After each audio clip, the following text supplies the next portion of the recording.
back to La Mesa, Blanca podcast, episode 7.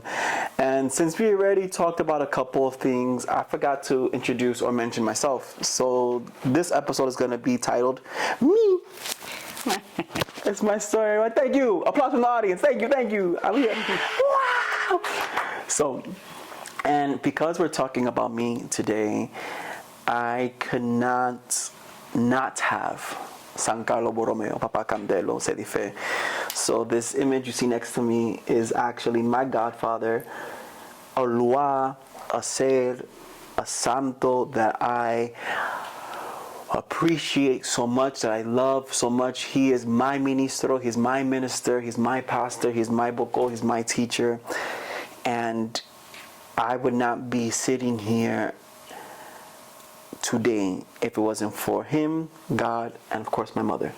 So Amen. In the room with us today we have God, my mother, Candelo. Amen. And me. So it's my story today. So, hi, my name is Jerry Ortiz. My actually full name is Jerry Andres Jesus Ortiz. Long story short, I was supposed to be called Moses, but my mom didn't name me Moses because she said that she wanted to dedicate my name to my father at the time and also her father, so they gave me Jerry Andres Jesus Ortiz. And the Jesus came in actually because I was born on Easter morning. Yep.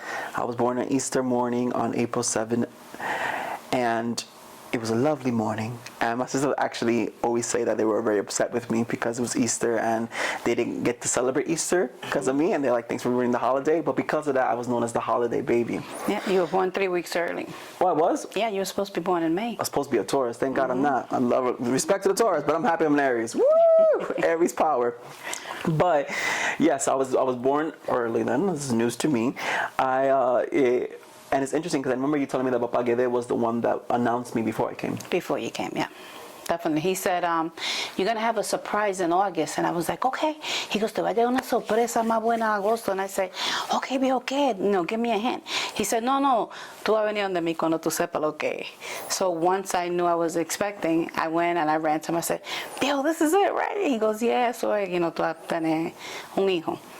So he told me right there that I was going to have you. And I'm her hijo. What is that called? I think it's called primogénito, right? The firstborn son. Yeah. Because I obviously have 2 older sisters. Mm-hmm. Giselle and Lovey, shout out to them. You're going to meet them later on, hopefully one day. But I was the firstborn son. Yes. And from a beginning, from before the belly to, and then when I was younger too, the spirits always used to identify me as theirs. Like always. Oh, from letting me know that you were going to come before I even had any idea, you know what I mean? Mm-hmm. And then once that I confirmed with him that yes, I am expecting, they let me know that you were theirs and that you were going to be a boy. Mm-hmm. That was like our secret, me and Viejo Gede. And I didn't necessarily know what that was going to look like or what that meant. And from a very young age, my spiritual journey started very young. I always had an altar up, which a lot of times my mother, and the reason why I wanted to do it with my mother too is because I want this to be help for anyone who has a child Definitely. Who is spiritual, who is seeing things, who's talking to things, for that you guys can have a better insight of how our relationship was from young till now. We're still pretty young. Yeah. But from young till now. And from a very young age, I always had an altar. I always wanted an altar. I always had, in particular, I had little black angels. For whatever reason, I had the Virgen de Guadalupe, which was yours actually, and then I always had a Santa Ana. Yeah. But because I was maybe 5 through 7, my mother always tried to per se put them away and like hide them in the closets or whatever. Yeah, I did. Because she wanted, and I understand why completely. It's because she wanted me to live my childhood out without jumping straight into it. Because I think that all of them knew that the minute that I was gonna open, there wasn't going to be no closing it. Right. Because it was only you. Papa was the same thing. My grandfather did not want me getting into the spiritual world at all. Not too early on. Yes, not too early on, because afterwards, after I got baptized, he definitely was like, all right, we got this. But he, if anything, tried to push me into baseball and push me into just my child life. Just have a little of both. Just so you can have your childhood, and it's okay. You were born with this gift, and we knew you were going to lead that way, but we wanted you to kind of balance it out. That was the whole idea. But I was a rebel. I'm an Aries. So I was like, F that. I'm going to go every Saturday to Mima's house. I'm going to be with the viejo. I'm going to learn as much as I can. My mom used to work every Saturday. Yeah. She used to actually work, what was it? 3 times a week. Yes. But at least you would go on the Saturday because it was the weekend, and so it was easier. Yeah, but at a very young age, nonetheless, I always had an altar, and I always used to talk to things. In particular, the other day, me and my sister finally had a conversation about it. When I was younger, I used to speak to what I thought was aliens. But she told me, no, they were actually angels, because she used to see them. And she just told me that this year when we talked about that. And I was like, girl, how come you didn't? I thought I was crazy. So in my room, back in the day, I had blinds. And I kid you not, one blind would always, at the middle of the night, turn by itself. The blinds, on a window, right? So one of the blinds in the middle would always open. And when it would do it, I would see a beam come through. And I could never see what was talking to me. But I would talk to this being, this energy, this entity. And I told this thing, hey, teach me how to meditate. Teach me how to astral project. And I'm talking about the age of 6. And so I would lock myself in the room at the age of 6 and talk to this thing, and it would help me astral project. So much so that my mom would be banging on the door because she used to. I can feel something was going on in there. Yeah. She could feel something going on, and she heard me talking to something, and she was like, "All right, you do. I don't know what you're doing, but you were doing way too much." So I wasn't I guess one of the quote unquote normal kids and doing, I guess, normal travesuras. Yeah. I was doing spiritual travesuras. Exactly. And talking to the dead or to what my sister was angels, because my sister said she actually remembers seeing them at nighttime come into my room, and so that she described them and she said she saw their wings and saw all these other things. I thought they were aliens because I was like, they would speak in a high frequency. So I was like, it would, and it's gonna sound really weird, but it would be like this. It was the sound. It was like, and it was like that, and it was like a frequency sound. So much so that when I was older, my sister again, I was in her house at the time, sleeping in one of her rooms, and they came. I was on FaceTime, and they came to try to speak to me again. And my phone glitched, and it made the high frequency, and I knew it was them, and I was like, fuck, the aliens are coming. And I jetted out the room so quick, and my sister was like, what the was that sound? And I was like, they're here, they're back. I don't know what they want with me, but they're back. So that's where we had the conversation, and she told me that they were actually angels. She told me that at a very young age, they came to visit me, and they did teach me a bunch of different things. The Loases in particular, in the 21 division, never necessarily came to me, not in the beginning. It was, if anything, I swear, it was the angels that used to come to me, and muertos. Muertos of different ancestors, or lo que sea.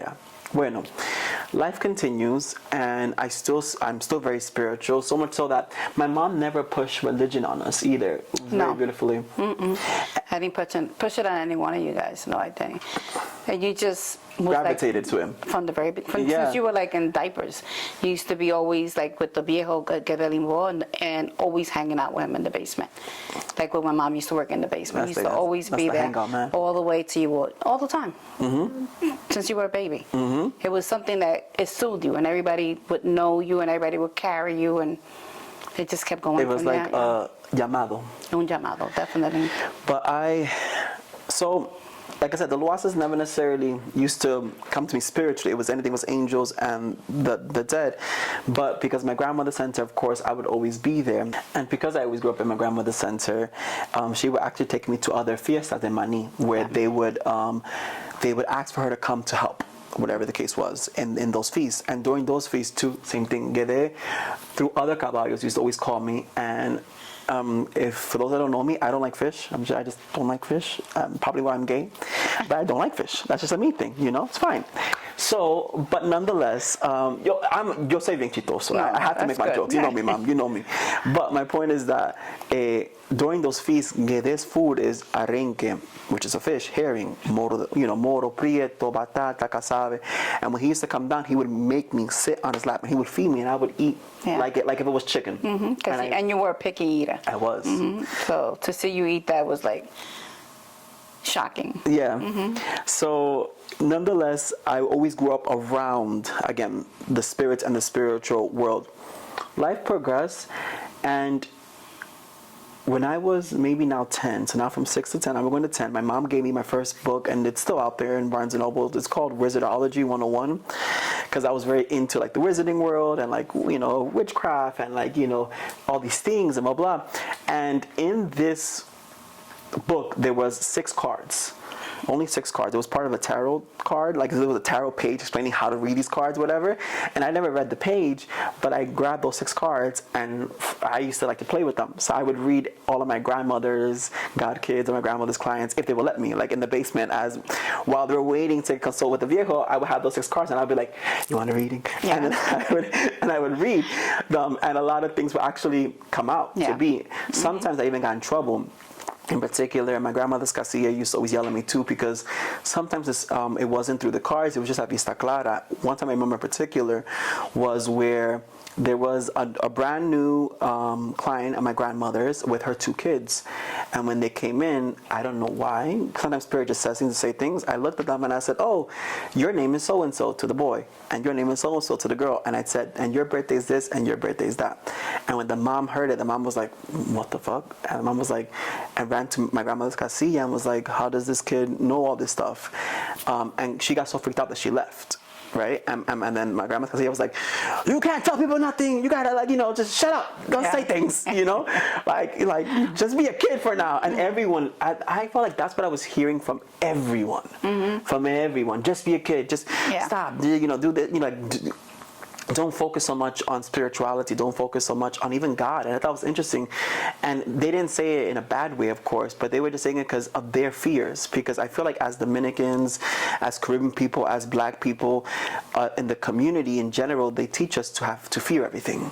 That's true. And you guys want to try to protect us so much that fear happens. Because so much so that again, my mom didn't push religion. And now I remember what I was going to say. My mom didn't push religion upon us, but at a very young age, I always went to the church. Oh, definitely, yeah. Like without my mom, without my grandmother, no one told me to go. I would just go because something was calling me to go there, and I would go.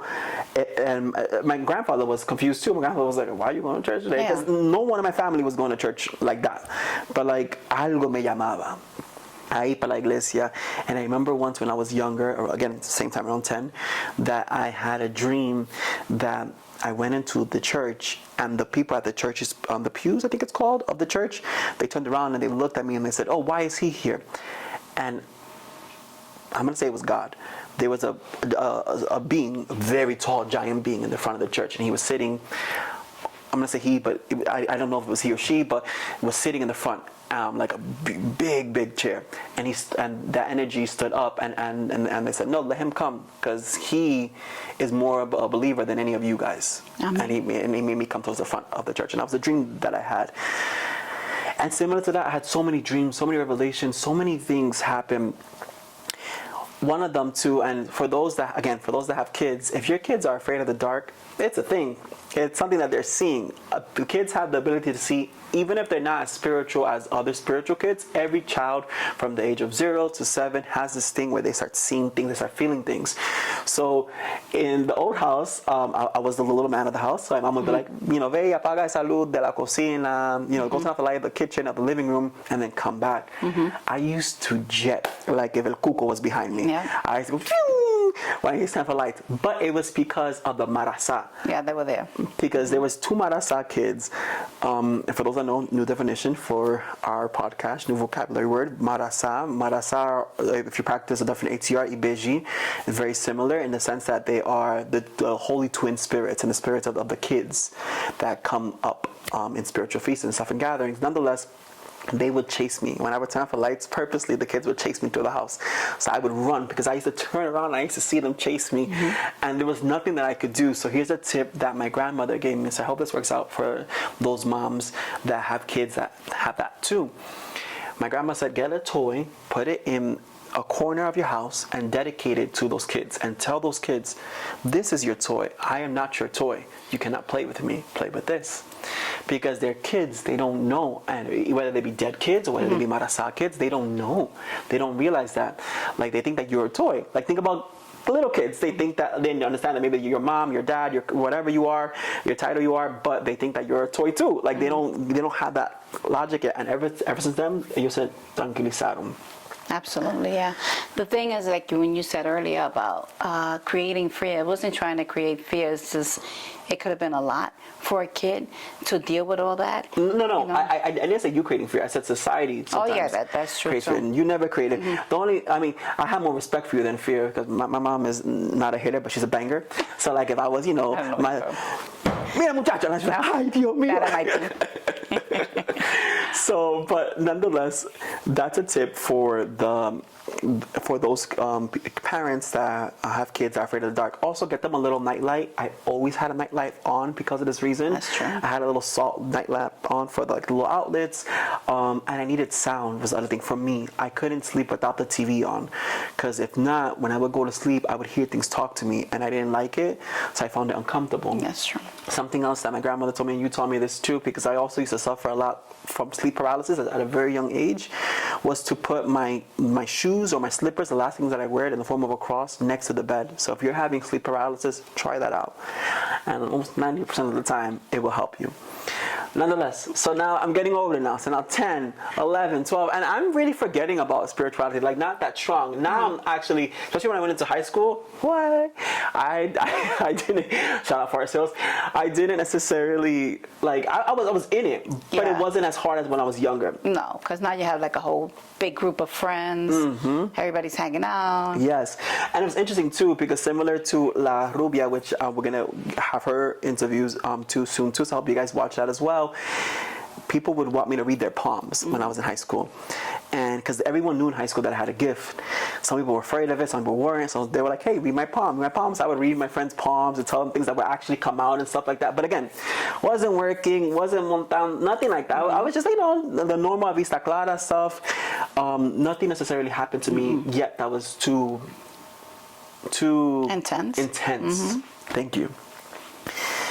Now life continues. Now 16, I'm doing sweet 16s. I'm living my life. I'm going to party. I'm going to Jenny's house party. If you don't know Jenny, I was in her house party every other week. And I was just like, I was just living my adolescence life. And then Spirit was like, all right. For whatever reason, they started me off a little younger than, let's say, my grandmother or other people in my family. I was the youngest. And out of my grandmother, who had 21 grandkids at the time, now it's 22. For whatever reason, the spirits decided, hey, we're going to choose you. And I was like, I don't know what this means, but I want to go back to Jenny's party. So, goodbye, everyone. I'm going to see you later. And that's literally, I remember, because during this time I was going through sweet 16s, so much so that my grandmother at one time tried to pull me out. And this is when my spiritual ability started to open up a lot more when I was 16. Because I was in a sweet 16 at the time. And my grandmother called me. She said, hey, I have someone coming to the house, and you got to come and you got to clean them. And then my grandfather called on his cell phone. He was like, do not come, stay at your party. You were 16, listening to your grandmother. My point is, I didn't end up going. I was torn. I really was torn. But I didn't end up going. But nonetheless, when I got to the house, ahí fue cuando lo misterio. That was when the spirits, the seres, started to slowly come up. And I couldn't control them. In particular, the first time that they would just pass. When I mean by pass is que me sacudían. There's something called sacudir, right? So this is sacudiendo, right? But this is an example, but obviously it's a lot more beautiful when you actually see the physical one. Nonetheless, me sacudían con ellos, pero no me entraban, ni hablaban, ni nada de eso. Solamente me sacudían. And my grandmother would take notice to this, and people of the house would take notice to this. So one time in particular, before my grandmother started working, and again I'm 16 here, my grandma started working, subió Centinela Sábalo, who is San Sebastian. Before the Constitution happened, él subió en a different caballo, not my grandmother, and this caballo me agarró y me sacudió. But when he shook me up, the spirit came through, and it came through my whole body. In which then later on, the spirit came in, but when I mean came in, it was for a second, like como una brisa pasó, and it didn't stay, it didn't speak, nothing like that. Later on that night, once the consultation was over, my grandmother's spirit, Papa Gede, and this is the first time now I officially mount. My grandmother's spirit, Papa Gede, before leaving, looks at me, grabs my hand, and he says, "Come with me." And I don't know what the hell he was saying, but he said it so quickly, and he pulled me. But he didn't pull me, he pulled my spirit. And I started, my spirit, my soul came out my body. And I started to levitate. And I remember I was holding someone's hand, and I was like, it was like astral projection, I guess you could say. And I felt something from deep within of my body start to speak. It was a grumble at first, then it started to speak. And started to speak a whole other language. In particular, the language was Portuguese. Yeah. At the time, there was a caballo in my grandmother's center that spoke Portuguese. So they had a whole conversation with the spirit that came up for the first time. Después de ahí, from there, I was like, I remember I said I was holding someone's hand. I was like, whose hand am I holding? I'm so confused. And when I looked up, it was my grandmother. And I saw my grandmother's spirit outside of her body. And I remember she said, "When I tell you to let go, you let go of my hand." And I said, okay. And mind you, I'm still in a daze because I'm seeing everything from above, like if I'm floating on the ceiling. And it was, I'd never had that experience ever again, but that was the only time I had that experience. So she says, let go. So when I let go, we both fall back into our bodies. Ingede leaves her body, and the spirit that was in me leaves mine. And that was the first time I ever mounted. And then from there, my grandmother said, okay, you are going to have to start your initiation process. And I was like, no. I really didn't want to. I was like, I am okay. That was, you were not just in the ceiling? Was I not just in the, what, wasn't we just flying? Like, what is this? I didn't know this was, people think that they want it until they get it. And enjoy where you're at. Because the sacrifice and the beauty and everything that it is, it's a lot. All combined, yeah. But it's all combined. And once I understood, I said, okay, I'm going to follow the tradition. I'm going to do it. I finally said okay to it. I talked to my mom about it. I talked to a bunch of different people about it. And I was like, all right, I'm going to do this, but I'm not going to do it the way my grandmother did it. I don't want to have a center. I don't want to consult. Yeah. I'm just going to do it and then go on with my life. If someone needs, in particular, I told the spirits, only for family. Yeah. Like if someone in my family needs something, yo me monto, está bien, o yo trabajo, o lo que sea. Yeah. Pero I don't want to do it because my grandmother, God rest her soul, amazing woman, helped so many people. Didn't matter the time or the hour, and I was like, it was a sacrifice. Yeah, it is. And I saw her be exhausted. Yeah. Afterwards, and I didn't want that. But spirits had other decisions from other things in mind that, we're never in control. We're never in control. So the more you let go of not being in control, the easier it is to let spirits flow and your energy and life flow. Nonetheless, so then once I was like, okay, you know what, I'm gonna do this. And then I started to be like, okay, I'm gonna start working with Ogun before I was baptized. And the reason why was because I had friends in high school who, again, wanted me to read them and stuff. So I was like, okay, now I'm a caballo. I think I'm hot shit. I think I'm cool. Come to my house, y yo he bajado Ogun. Yeah. Y Ogun bajaba. Y Ogun bajaba so strong that he used to make my heart go brrrr before he used to come in. And then entraba, and he helped many. Gracias misericordia. I'm sorry, I just actually saw Ogun right now. Speaking of him, I just saw the caballo blanco right there. Amen. Yeah, not here, but in this house I saw Ogun. Gracias misericordia. But él entraba and he helped so many people, and he helped my friends, I'm saying, that would come from depression or anxiety or whatever they had going on. He would help them, not knowing that I was doing damage to my body. Yeah. And Ogun, for those that really have mysterious, for those that knows, Ogun will let you hit the wall. Will let everything fall just to teach you a lesson. Again, I'm 16, so I think I'm hot shit. I don't know what's going on. Yeah. So I continued working with Ogun, and my grandmother could hear him from my room. And my grandma asked me, they're like, yo, like, what are you doing? And I'm like, no, I'm just reading people. And she was like, and she didn't say nothing. She was like, okay. Little did I know that later on, and now like a month or two, like two or 3 months into it. Yeah, I think so. I started to get heart palpitations, and my heart started to go boom, boom, boom, boom, and skip beats, and it would bother me, and it would hurt, and I was so confused why.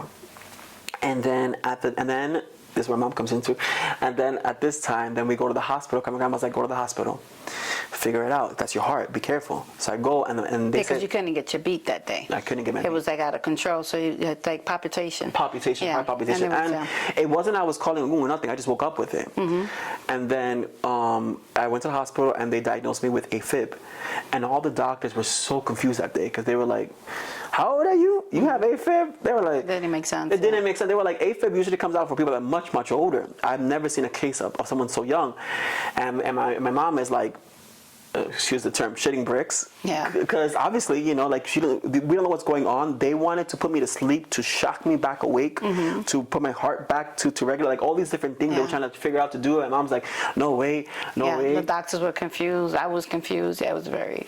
It was a fun time. Yeah, no, it wasn't. It was so much fun that finally they said, they took me out of the hospital. And the next time my grandmother worked, my grandmother was going to work with Caridad. Well, they got your rhythm back. Yes, they did get my rhythm back. But the AFib was still there. Yeah. But they got my rhythm back to almost normal by giving me a medicine. Yeah. And I go back to my grandma's house, and my grandma's about to work with Caridad because it's a Saturday and people are there, and my mom comes down the stairs furious, and she says, I don't want to speak to Caridad.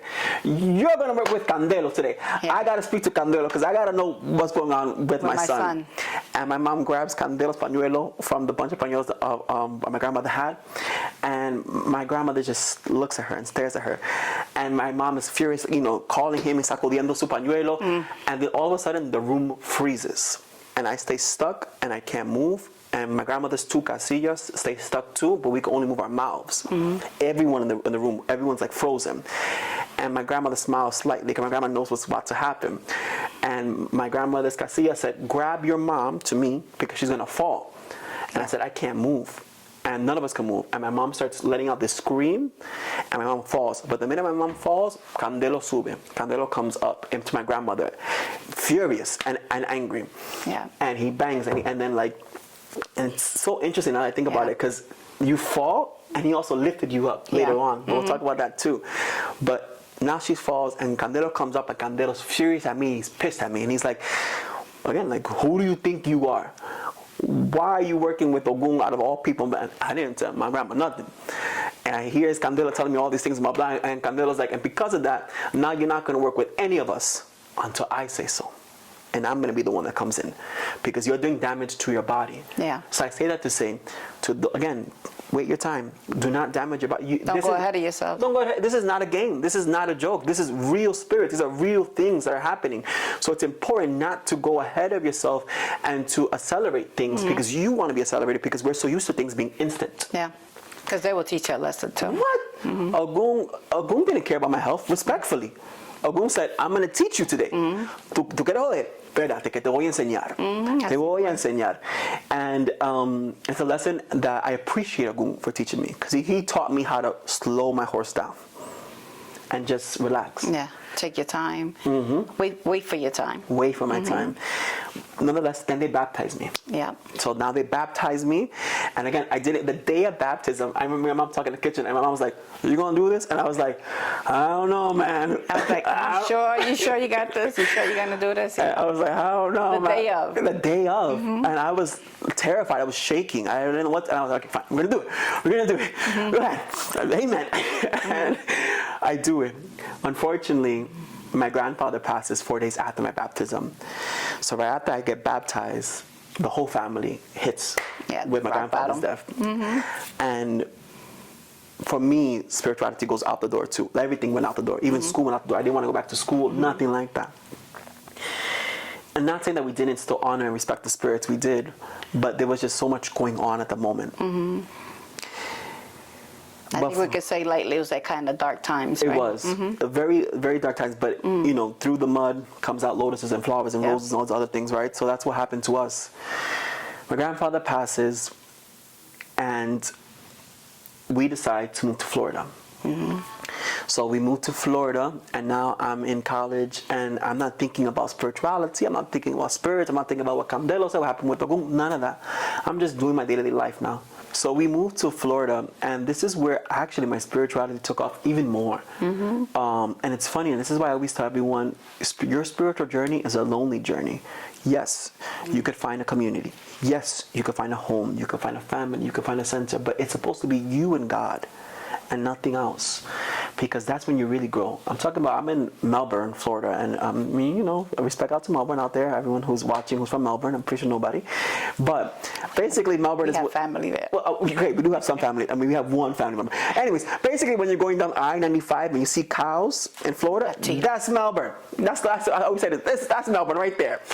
But and because that is a small town. It's Up a small and coming, town. yeah, it is. Now Viara, now it's bigger. No, but now it's up and coming. It doesn't matter because that's not even about the podcast. Nobody cares about. I don't know about Florida that way. Cut that out. No, you can't. Leave it right there. No, please don't. So, no worry, we're good. So then but there was no botanicas there. No botanicas, no nothing, no 21 Division, no Sante, nothing. So the spirits taught me to use what was there. And then they taught me more about plants, and they told me more about crystals, and then I started to get like other downloads from other spirits, from other practices like Hinduism. Then Shiva came out of nowhere, and all these other Hindu deities or other deities that I didn't know nothing about, but it's because I was alone. Yeah.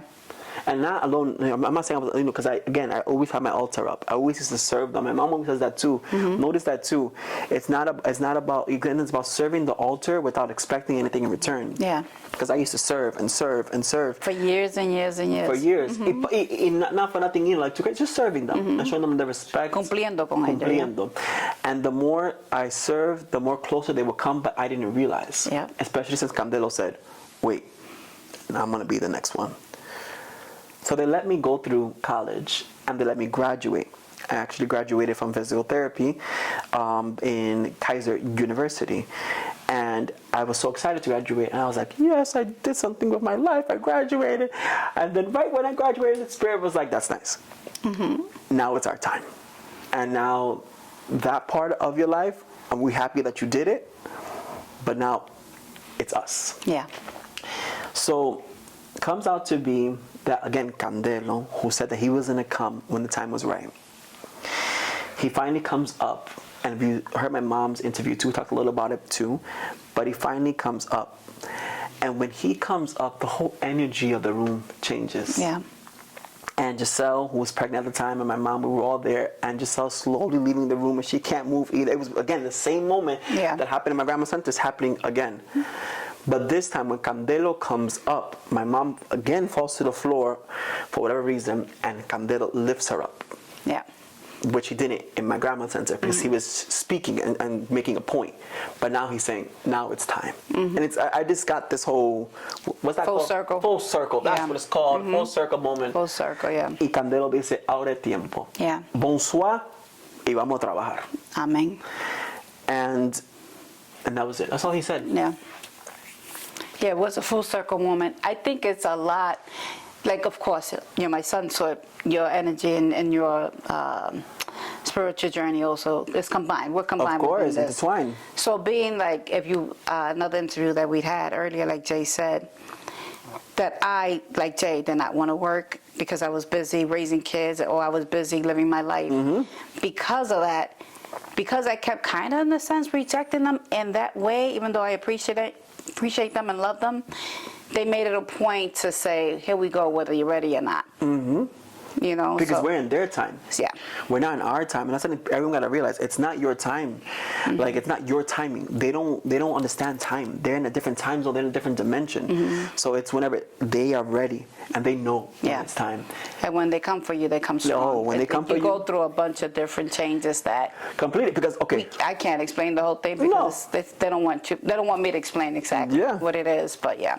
Yeah, no, completely. And it's interesting. So, because then when Candelo comes up, it's not that I start working right away because I don't. Because I'm like, okay. And that day we were going to Disney. So we ended up going to Disney World anyways. Yeah. Like if nothing happened. And then afterwards, the marasa would come a cada rato. Yeah. And when I mean a cada rato, the marasa would come in. Unexpectedly. Like we would just be talking like we're talking right now or chilling or whatever. And they would come in and they would... Yeah, they used to make a mess. Or they would want candy, or they used to run around, and they didn't understand yet. And I think that they were just excited because they were like, "Ando caballo, how exciting this is!" And they were like, finally, the same marasa that I used to run away from, now I'm running towards, and they're running towards me too. And now we're playing with each other. So it's just very interesting. And then I still didn't want to come up, and I still didn't want to like do things because I didn't understand necessarily what they meant by working. I was like, okay, working, okay, cool. I don't know what they mean. My grandma's still alive, and I'm like, she's still working up there. She still has a center, she has a clients. We're good. My grandmother starts slowing down, obviously because of age. So then her center starts to slowly close. She used to still read for certain people, but not for everyone because of her age. Because it comes a time where everyone, after a certain age, starts to slow down. And they start doing their own life or their own things, and they can't necessarily attend like they used to. So during this time, some of my godbrothers and sisters would call me.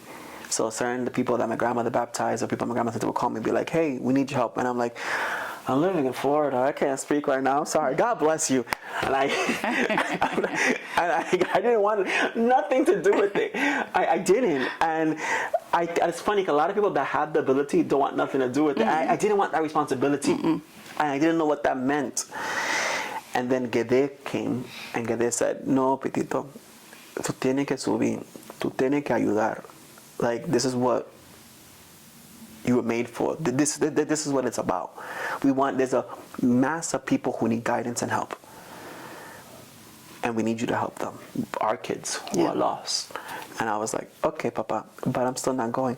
And I was very against it until Spirit will make you. Again, we're not on our timing, it's theirs. And when you get baptized in particular, or when you get initiated, you become of service to the community. It's not your life anymore. It's God's and the community. So came a time where then everything started to like the apartment that I had, the lease was ending up, and I didn't necessarily have the certain financial stability in order to keep it. And I was, you know what? I'm gonna go up to my sister's house. And I went to my sister's house, and everything was good there too. But I knew that everything was slowly closing because the Spirit would push me to go up and go up and go up. Until finally I was like, one minute to the next, I was like, Mom, you want to go to New York? You want to go to New York? Because I don't know what I'm going to do. And everything's kind of closing, like all the doors around me. And physical therapy, forget about that. Spirit was like, no, like, that's not for you. It's not for you. I don't care. If you think that's for you, I couldn't study, nothing like that to finish. Like I graduated, but I had to take my board.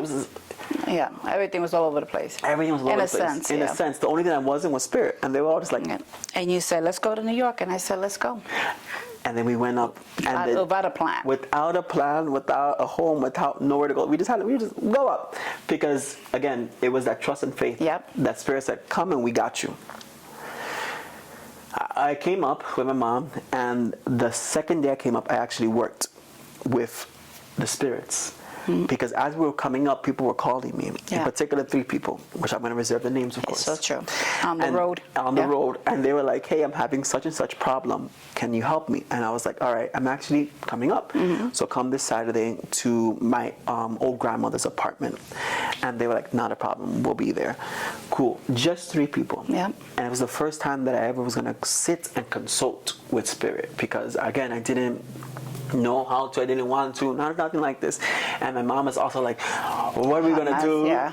What's happening? How are we gonna do this? Oh, am I gonna be able to help you the way I should help you? All that went into my mind, like, are you gonna be able to come out of this correctly? Are we doing this right? All that. Before I forget too, because they just reminded me in my ear or in my mind, a little backstory too, back in Florida too, about Candelo, which I almost forgot.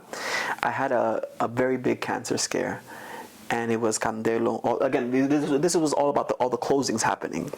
I had appendicitis, and from the appendicitis, they actually found cancer in my large intestine. I had to get a surgery and remove about half of 12 foot Yeah. of my large intestine. And all this was a blessing in disguise. All this was, I always give it up to him because I remember the day the doctors told me, a mí, la barriga mía se me puso como si había fuego. My belly was like it was on fire. And I heard Candelo said, tú no tienes nada. You don't have nothing. Amen. I got you. There's a reason why we caught it at this time. Because unfortunately, that type of cancer is only caught when it's at its final stages. But it happened to be that they found it so earlier that it thank God. Thank God. Glory be to God, glory be to Candelo and all the spirits. But that's just a backstory of like all the things kind of like going leading us to do the when next step. all the South things, you know? So we go to New York and then we open the doors to work and I was in shock because when we opened the doors there was a line Of people waiting. of people waiting and I was confused and again I didn't know what to do and I was like I don't know what I'm gonna do with myself. Yeah. There's A line lot of outside. people were saying that something was telling them to go to the house. Some people said they had dreams. There was a couple new people that said Gede came to my dream. He gave me the address. He said come here. Yeah. And la casa estaba lleno. I started working I want to say maybe at 1. Yeah. And I didn't finish that night until like 2 in the 2 morning. in the morning. Se llenó la casa. And I was so confused. And I didn't know what to do. Obviously, once the spirit came in, they handled it. They knew what to do. They got it, continued on. And when I came back and it was 2 in the morning, I was like, oh my God. And I What was happened? Like, this is not exactly what I wanted to do. But in the sense that, again, I didn't want to do that. But when I got out of it, and the next day people were messaging me things that were already happening better in their lives, I was like, wow, This is what I need to be doing. this is what I need to be doing. I found my calling. I found my place. I found what I needed to be doing. I'm helping others. If I could change one person's life, that's all I want. Amen.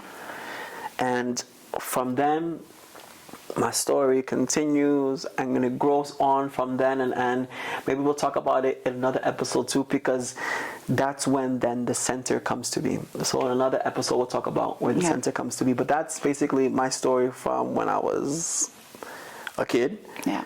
To Since you were born. Since I was born, to my baptism, to how they dragged me from Florida to New York in order for me to work till when they reopened the doors. When it was your time to work. Definitely. When it was time to work. So thank you. Paz y Justicia. Amor y Caridad. Amen.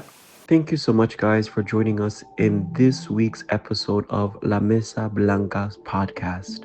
Please like, subscribe, and turn on your alert notifications for future episodes. Since we always start and end with God, here is La Pelagre de Náufrago. Torna tu vista, Dios mío, hacia esta infeliz criatura. No me des mi sepultura entre las olas del mar. Dame la fuerza y valor para salvar el abismo. Dame gracia por lo mismo que es tan grande tu bondad. Si yo cual frágil barquilla por mi sol breve halagado, el mar humano he cruzado, tan solo tras el placer. Déjame, Señor, que vuelva a piscinar el continente, haciendo voto ferviente de ser cristiano con fe. Si yo con mi torpa falta me he mecido entre la bruma, desfiando la espuma que levanta el temporal, te ofrezco que en adelante no tendré atrevimiento de ensordecer el lamento de aquel que sufre en el mal. Y si siguiendo mi rumba ha tenido hasta el descarro de burlarme de aquel faro que fuerte me designo, yo te prometo, Dios mío, de no burlarme de esa luz que brille sobre la cruz por el Hijo de tu amor. Oh tu Padre de mi alma, que escuchas al afligido y me ves arrepentido de lo que mi vida fue. Sálvame, Dios mío, sálvame. Y dame antes de cuenta, para que yo me arrepienta en el tiempo preciso. Amén. Paz y justicia, amor y caridad. Luz y progreso, en gracia la misericordia. Con Dios empezamos y con Dios terminamos. Y a Dios siempre la gracia les damos. Thank you very much for watching, and until next time, guys, God bless.